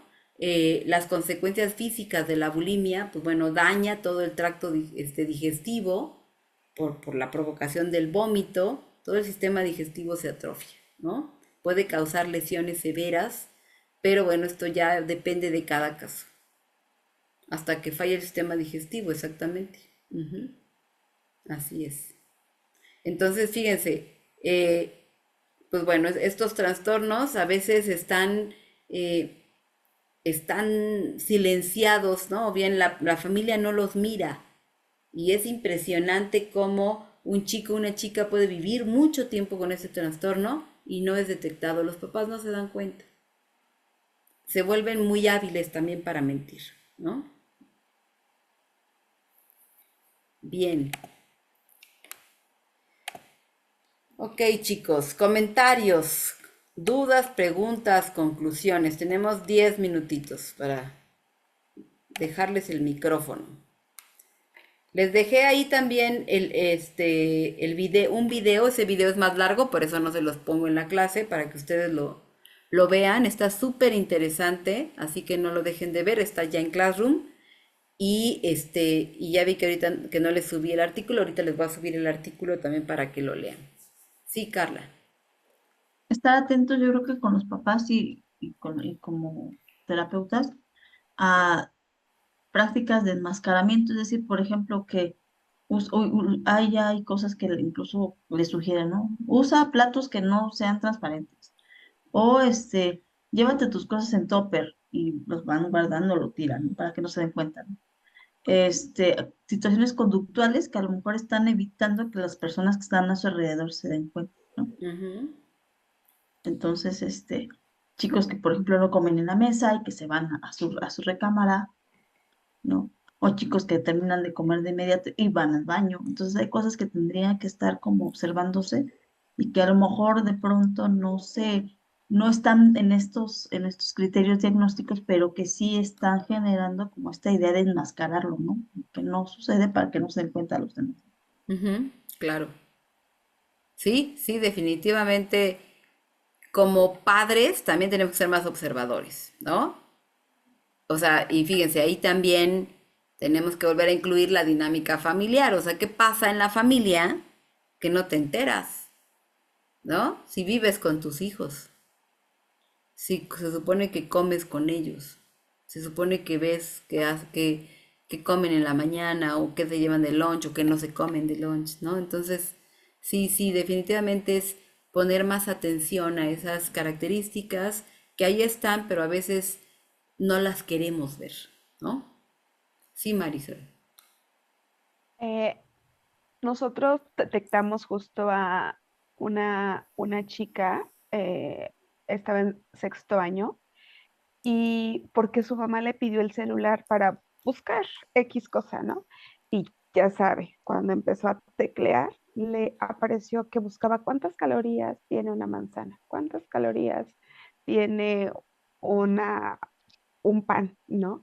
Entonces, ella como que comenzó ahí a alarmarse Ujú. y la chica llegó a mí por cutting, ¿no? Pero entonces ya también hacía esto de comer y vomitar. Entonces, a la hora de preguntarle a la mamá, le digo, oye, ¿y después de que come, va al baño? Sí. ¿Y te has dado cuenta? Pero Mm, se les hacía tan normal, o sea, hasta que después de que le dije eso, se ujú, dio cuenta que iba y que vomitaba, ¿no? Entonces, pero fue por casualidad que se dio cuenta al pedirle el celular para buscar algo, ¿eh? Porque ujú, ellos no se habían percatado de eso, o sea, pensaban que terminaba de comer y pues iba al baño y ya, no pasa ujú. nada. Pero ella sí me decía, es que antes comía muy bien y es que ahorita la veo muy delgada, pero ya venía como que combinando ahí el cutting con, con esto. Ujú. Y ajá, es, bueno, desafortunadamente, cuando empezamos a observar algunas cosas, pues, y al hacerle los comentarios a la mamá, pues ya no le gustó, ¿no? Porque, híjole, también hacernos responsables de lo que nos toca, pues no. Entonces, yo encontré algunas cosas ahí y al comentárselas a la mamá, pues ya dejó de traer a la chica, ¿no?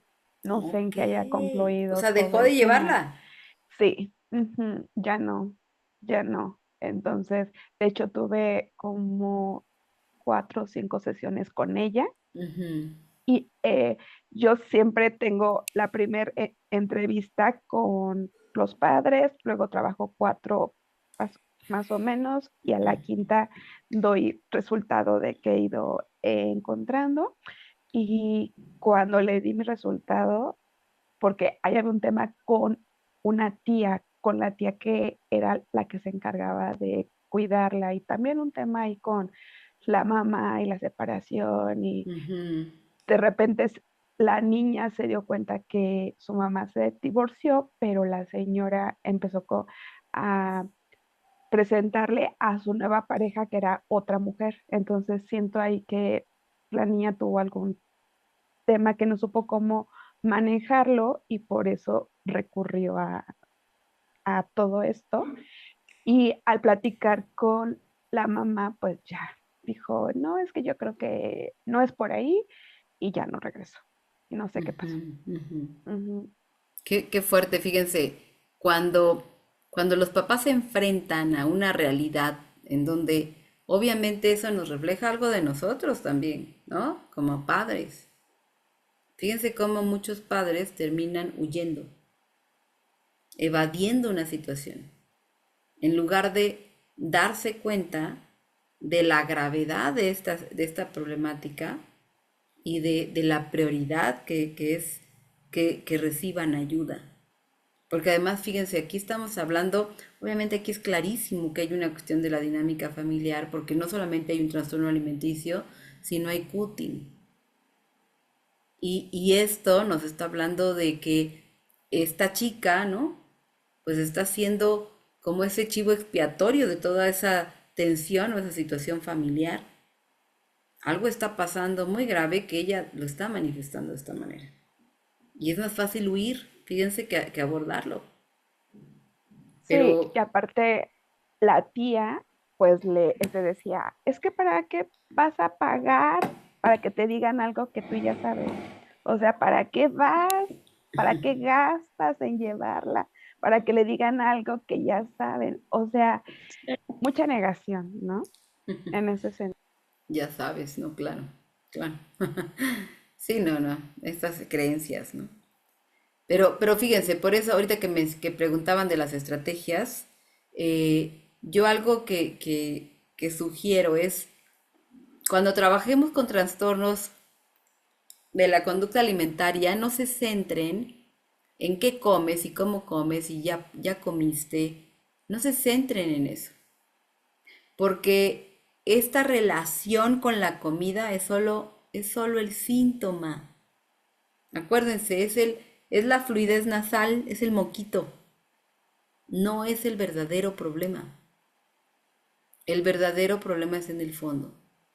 Así que la mejor manera de abordar un trastorno de la conducta alimentaria es yéndome al fondo, a esta relación con los papás, ¿no? A este autoconcepto, esta percepción de sí misma, a toda esta historia de vida en donde algo pasó que se fue construyendo esto. Pero no es el trastorno en sí el problema, es solo el síntoma, esa es la puntita del iceberg. Y si nos quedamos en la puntita del iceberg, pues tal vez logramos quitar la punta, pero todo lo de abajo no.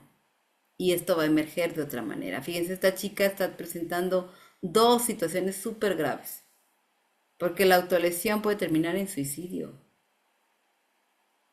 ¿no? Entonces, estamos hablando de situaciones que afectan y que implican la integridad de esta persona. Y que, fíjense, en la ignorancia de los padres, la quitan del tratamiento. ¿Por qué? Porque eso los confronta. Lamentablemente, ¿no? No debería de pasar, pero miren, eso es algo que sucede. Entonces creo que la prevención también es fundamental, ¿no? La psicoeducación, para que seamos conscientes de todas las repercusiones que tienen este tipo de trastornos en la salud física, en la salud mental, ¿no? Pero bueno, insisto, por eso siempre tenemos que jalar a los papás, porque los papás son una pieza fundamental. Gracias por el caso. Muy bien, chicos. Pues bueno. Cintia, yo ya no te dejé hablar, creo que querías comentar algo, pero después ya quitaste tu mano, ¿querías comentar algo? Hola Lore, sí, el video me encantó. Creo que refleja todo lo que nos van enseñando los adultos y se van convirtiendo en introyectos que después obviamente queremos quitarnos, ¿no? Y es muy limpio el video porque los niños nos muestran cómo con esa creatividad e imaginación quieren una colita de sirena, etcétera, ¿no? Entonces, pues nada, creo que ahora nos tenemos que seguir limpiando nosotros de esos pensamientos o proyectos. Y ya, eso es todo. Gracias por hoy y feliz noche. Gracias. Es cierto, ¿no? Yo creo que nos podemos quedar con esta clave que es la autoaceptación, ¿no? Lo que necesitamos trabajar con los adolescentes es la autoaceptación, ¿no? La autovalidación para que puedan darse cuenta que tal y como son, está bien. Que no necesitan ser igual a nadie más ni cubrir ninguna expectativa, ¿no? Pues bueno, chicos, pues ya no los desvelo más. Pues bueno, cualquier duda la trabajamos la próxima sesión, ¿no? No se preocupen, digo, en el chat me parece que, bueno, si no se convierte ahí en algo, largo y eterno, entonces, pues bueno, cualquier duda lo trabajamos aquí, ¿vale? Muchas gracias y bueno, vean el video y les subo el artículo, ¿vale?